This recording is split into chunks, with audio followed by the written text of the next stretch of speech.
देखिए, गिरिडीह में अंतर्राष्ट्रीय महिला दिवस के दिन समनालय परिसर में जल सहियाओं का धरना देखने को मिला। मानदेय भुगतान की मांग को लेकर जल सहिया भूख हड़ताल पर बैठ गई। इस दौरान डीसी रामनिवास यादव उनसे मिलने पहुंचे, लेकिन बातचीत के दौरान नाराजगी भी जताई। वहीं जल सहिया संघ की सितारा प्रवीण ने 6 महीने से मानदेय नहीं मिलने का आरोप लगाया। पीएचडी विभाग के पदाधिकारी अभिक अम्बाला ने कहा कि सिर्फ वैसे 200 सहियाओं का वेतन बंद है जो ड्यूटी नहीं कर रही हैं।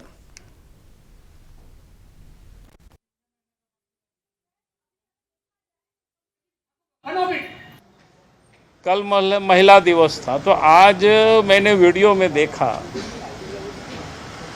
किसी ने हमें सोशल मीडिया में भेज दिया था, तो गिरिडीह के डीसी जिस प्रकार से महिलाएं बैठी हुई उन लोगों को डांट रहे हैं।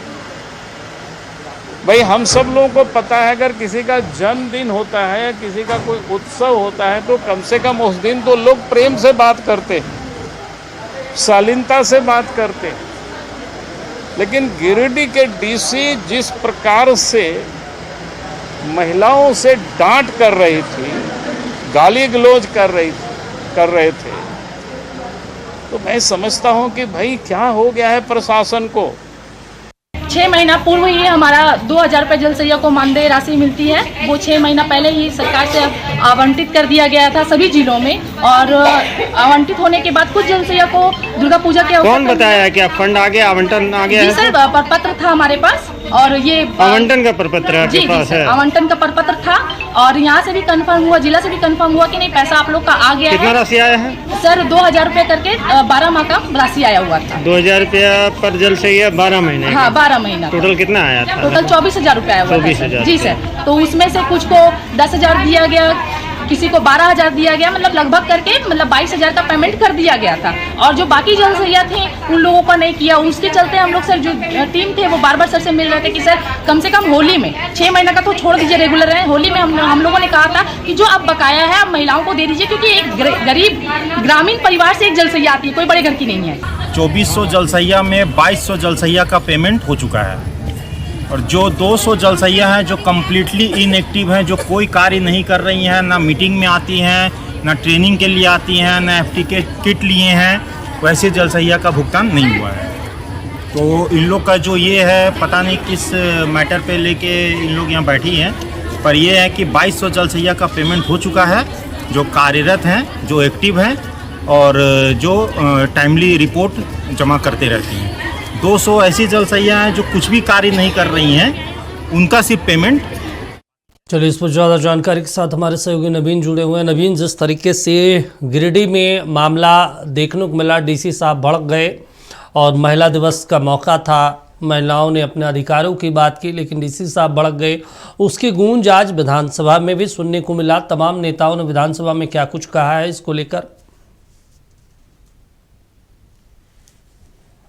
कि निश्चित तौर पे महिला दिवस के दिन जो गिरिडीह डीसी के द्वारा रामनिवास यादव के द्वारा जो सहिया कर्मियों से बातचीत की गई, वो बेहद अपमानजनक वीडियो, कहीं ना कहीं महिलाओं ने कहा कि ये वो तो तरीका जो है वो अपमानजनक था। अब सोशल मीडिया पर धड़ल्ले से तेजी से वो वीडियो वायरल भी हो रहा है।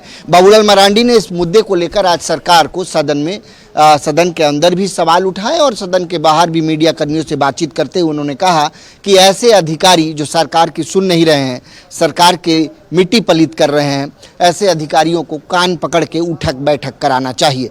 जाहिर तौर पर बाबूलाल मरांडी का जो ये तंज है कि मुझे तो शक है कि मुख्यमंत्री हेमंत सोरेन की भी अधिकारी नहीं सुन रहे हैं। ये मसला केवल एक कारण की वजह से नहीं उठा दीपक।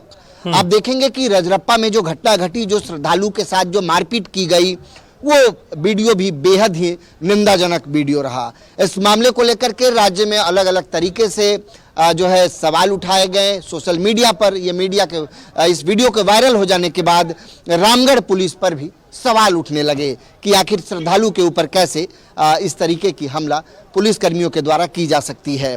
इसके अलावा जो तीसरा वीडियो जो एक वायरल हुआ सोशल मीडिया में, ये 24 घंटे के अंदर जो वीडियोज वायरल हुए हैं, वो चतरा से एक तस्वीर जहां पर इटखोरी की जो सीओ है, उन्होंने जिस तरीके से मारपीट की युवक के साथ और गाली गलौज करते हुए उनका एक वीडियो सोशल मीडिया पर वायरल हुआ। इसके बाद यह गंभीर सवाल उठे कि राज्य में अधिकारी, प्रशासनिक अधिकारी या फिर पुलिसकर्मी अब सरकार के अंकुश में नहीं है, यानी अब अपने मन से चल रहे हैं और ये बेलगाम हो गए हैं। इसी को लेकर के गंभीर सवाल उठे हैं। जाहिर तौर पर चतरा मामले में, माफ कीजिएगा, रजरप्पा वाले मामले में जरूर 5 पुलिसकर्मियों को सस्पेंड कर दिया गया। विधानसभा में जब मामला उठा, सीपी सिंह ने चतरा मामला को भी उठाया, रजरप्पा को भी उठाया, जबकि बाबूलाल मरांडी ने गंभीरता से गिरिडीह मामले को लेकर के बातचीत की। हालांकि बहुत महत्वपूर्ण होगा देखना कि क्या केवल सस्पेंशन से बात बन सकती है और क्या गिरिडीह के डीसी पर कोई कार्रवाई हो सकती है। जिस तरीके का वीडियो वायरल हो रहा है सोशल मीडिया पर और महिला दिवस के दिन जिस तरीके से वो शब्दों का उपयोग कर रहे हैं, जैसे डांट रहे हैं, फटकार रहे हैं, ये क्या एक सम्मानजनक भाषा है? तो ऐसे में ये गंभीर सवाल है और निश्चित तौर पे राज्य के प्रशासनिक, पुलिस प्रशासनिक अधिकारियों पर ये सवाल उठना बेहद लाजिम है। दीपक, अच्छा, आपको लगता है नवीन, जिस तरीके से डीसी साहब का रुख सामने आया कल और उसके बाद आज विधानसभा में बाबूलाल मरांडी ने अपनी चीज़ों को रखा, तमाम नेताओं ने इस मुद्दे को लेकर कहा, सरकार कार्रवाई करेगी, डीसी साहब को वहां से हटाएगी? यही गंभीर सवाल है कि क्या इस मामले पर कोई कार्रवाई होगी, क्योंकि रजरप्पा मामले पर तो आपने देखा कि 5 पुलिस कर्मियों को सस्पेंड कर दिया गया। केवल सस्पेंशन से काम चलेगा क्या? लेकिन जो गिरिडीह का मामला है, चूंकि वहां खुद डीसी है रामनिवास यादव और जिले के सबसे वरीय पदाधिकारी माना जाता है, चूंकि जिले के अधिकारी हैं, तो क्या उन पर कोई कार्रवाई होगी? यही गंभीर सवाल है। हालांकि बाबूलाल मरांडी ने यह सवाल जरूर उठाया है, देखना बहुत महत्वपूर्ण होगा। हालांकि आज सदन की अगर बात की जाए तो चूंकि सदन की कार्यवाही आज के लिए स्थगित कर दी गई है, कल सदन की कार्यवाही फिर एक बार शुरू होगी। तमाम नेताओं के निकलने का सिलसिला भी शुरू हो गया। हमने कई सवाल इससे रिलेटेड नेताओं से हम लोगों ने पूछे। हालांकि इस मसले को लेकर कोई नेता जल्दी कुछ कहना नहीं चाहता है और कहीं ना कहीं ये रजरप्पा मामले को लेकर के क्या कुछ कह रहे हैं मंत्री योगेंद्र?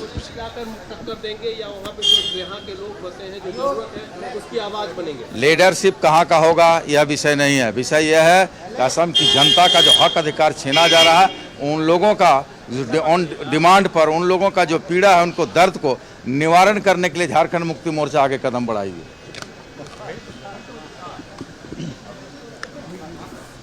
दादा दादा दादा रामगढ़ मामले पर कार्रवाई हुई है, 5 पुलिसकर्मियों को सस्पेंड किया गया है, क्या अब केवल सस्पेंशन से काम चलेगा? नहीं, बिल्कुल। देखिए, दो प्रारंभिक नजरियों में सस्पेंड किया गया है। आगे अगर दोष सिद्ध होता है तो निश्चित तौर पर आगे भी कार्रवाई होगी, बृहद कार्रवाई होगी। अभी लघु कार्रवाई हुई, बृहद कार्रवाई भी होगी।